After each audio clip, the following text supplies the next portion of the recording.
My name is Darrian Simone. But before we can talk about me, we have to talk about where I came from. This story starts with my mom.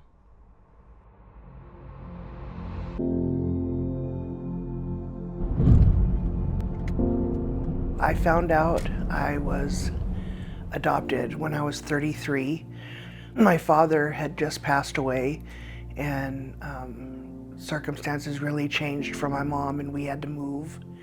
And the last day of the move, I was helping her lift up her bed, and I found these important documents, and I thought it was the money. I was searching for my dad's money that we couldn't find. And when I took it out from underneath her bed, she shuffled her little Japanese shuffle out the door with her head down. And I opened it up, and it was papers that said that I was adopted.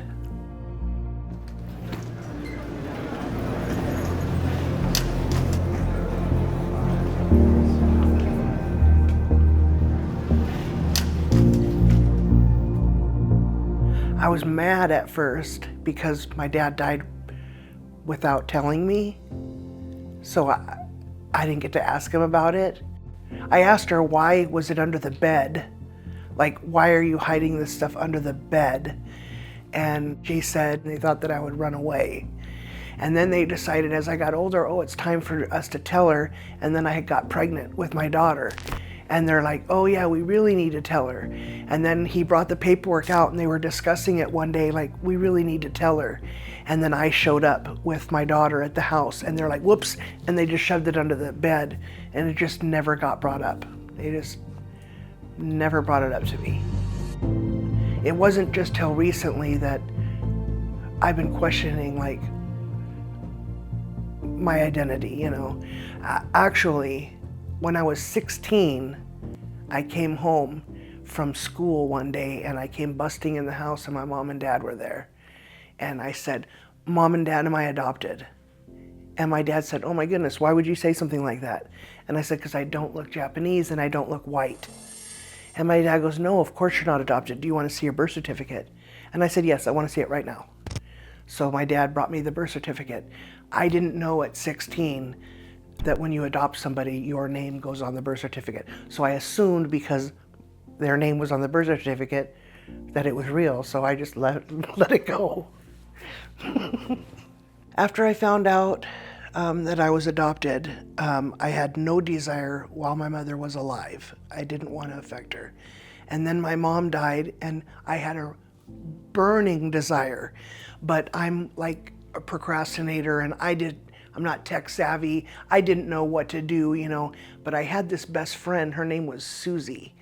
And Susie said, let's do it. We'll contact Dr. Phil. We'll contact Maury Povich. We'll contact all these people. And she was really going to do it. And then she ended up dying. So there was a good 2 years maybe where I was gung-ho, let's do it. And then she passed away, and I didn't really have a partner in crime to help me do this. And then I just put it off.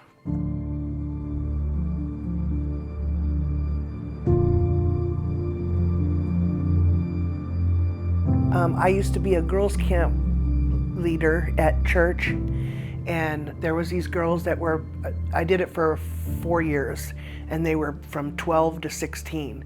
And I just got connected with a couple of the girls big time, and we would see each other outside of that, like maybe once a year we would meet up. And then 15 years went by, obviously, and they were kids. We're adults now. And in November of this last year, she found me on Facebook, and she messaged me and said, is this my camp leader that was so good to me? And I was like, yeah. And so we started talking, and she has children now, and she went, on and on. And I told her about my story, and she says, oh no, they can fix that now. I'm going to send you ancestry DNA. She goes, you can find all that stuff out. And I was like, okay, that'd be great.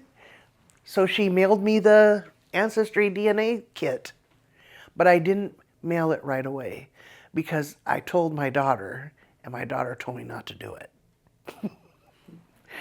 She told me not to do it because we're kind of the conspiracy theory stuff and didn't want to have our stuff. So I didn't do it.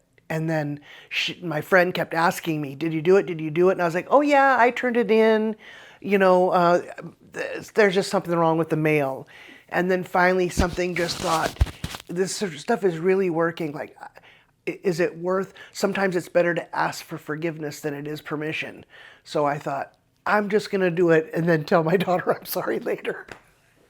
So I turned it in, and you know, I didn't really understand it. It came back with like first cousin, second cousin, 12% match, this and that. And then one hit said 50% parent, child.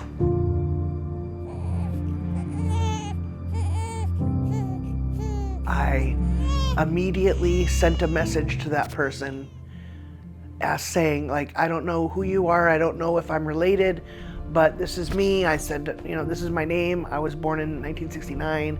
I was adopted. I was born in a San Diego hospital. And then 2 days later, I got a message back from that same account, but it was his daughter, who she says, my dad's not very computer smart, but you're his daughter. I'm your long lost sister.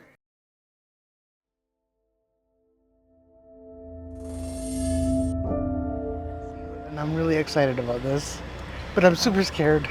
Don't be scared. I'm not scared. I'm a little overwhelmed. You know, I just can't believe I'm 53 years old and I'm gonna meet my dad.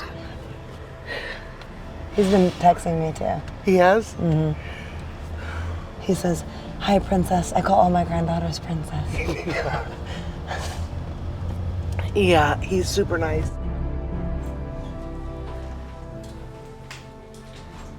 So we're starting. We're filming now? No. Yeah. Oh, we are? Okay, sorry. You ready? No. It didn't really hit me until yesterday when I knew I was gonna come meet him. And then yesterday I threw up 4 times. I cry, I'm happy, I'm sad, like, is it real, you know?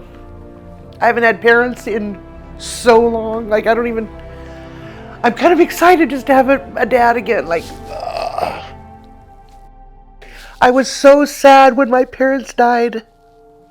I haven't had parents in 20 years. I would cut off my arm with a chainsaw to have 5 minutes. I would do anything for parents, and here, I'm gonna have one.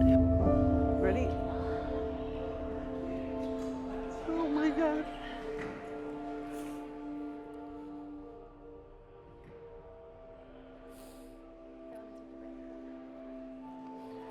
Hi, Dad. Can't believe it's happening.